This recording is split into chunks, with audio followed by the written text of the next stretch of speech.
എല്ലാവർക്കും serious flavour വോയിസിലേക്ക് സ്വാഗതം. നമ്മളിവിടെ തയ്യാറാക്കാൻ പോകുന്ന ഒരു തട്ടിക്കൂട്ടുന്ന ബിരിയാണിയാണ്. ആ ബിരിയാണിക്ക് വേണ്ട ഇൻഗ്രീഡിയൻസ് എന്തൊക്കെയാണെന്ന് നമുക്ക് നോക്കാം. അതുപോലെ തന്നെ നമ്മൾ ഈ ബിരിയാണി തരുന്ന ഒരു സ്പെഷ്യൽ ഐറ്റം കൂടെ ഉണ്ട്. അത് നമുക്ക് വീഡിയോയുടെ ലാസ്റ്റ് കാണാം.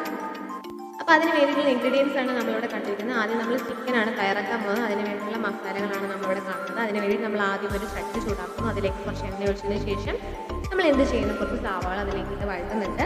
വഴറ്റി നല്ലോണം വന്നതിന് ശേഷം നമ്മൾ കുറച്ച് ഉപ്പ് ആഡ് ചെയ്യുന്നുണ്ട്. പടിയതിനു ശേഷം കുറച്ച് തക്കാളിയും കൂടെ നമ്മൾ അതിലേക്ക് ആഡ് ചെയ്യുന്നു. അതിനുശേഷം നമ്മൾ ചതച്ച് വെച്ചിട്ടുള്ള ഇഞ്ചി വെളുത്തുള്ളിയും കൂടെ ആഡ് ചെയ്തു. അതിനുശേഷം നമ്മൾ കുറച്ച് മസാലപ്പൊടികൾ ആഡ് ചെയ്തതിന് ശേഷം അതിലേക്ക് മല്ലിയിലയും പുതിനയിലയും കൂടെ ചേർക്കുന്നുണ്ട്. അതിലേക്ക് പട്ട, അതിനാവശ്യമായിട്ടുള്ള പൊടികളും കാര്യങ്ങളും ചേർക്കുന്നു.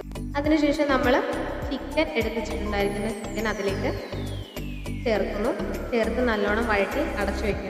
അത് കഴിഞ്ഞ് നമ്മളിതാ ഇൻഡക്ഷൻ കുക്കറിൽ എടുത്ത് വെച്ചിട്ടുണ്ടായിരിക്കുന്ന റൈസ് ഇത് വെന്തിട്ടുണ്ട്. ആ വെന്ത റൈസ് നമ്മൾ ഈ ചട്ടിയിലേക്ക് ഇടുന്നു.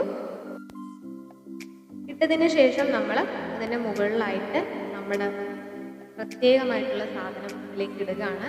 എസൻസ് ഇത് നമ്മൾ പ്രിപ്പയർ ചെയ്തതാണ്.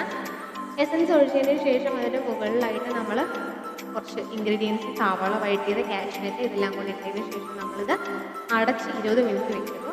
20 മിനിറ്റ് നമ്മൾ വെച്ചതിന് ശേഷം നമ്മളിതാ നമ്മുടെ അടുക്കളയിലേക്ക് കൊണ്ടുവന്നിരിക്കുകയാണ്. തുറന്ന് നോക്കിയപ്പോൾ തന്നെ നല്ല മണം ഉണ്ടായിരുന്നു ഗൈസ്. അപ്പോൾ ഞങ്ങളിത് അപ്പോൾ തന്നെ കഴിച്ചു. നിങ്ങളത് ട്രൈ ചെയ്ത് നോക്കുക. ഓക്കെ, അടുത്തൊരു വീഡിയോ ആയിട്ട് നമുക്ക് വീണ്ടും വരാം. Bye bye.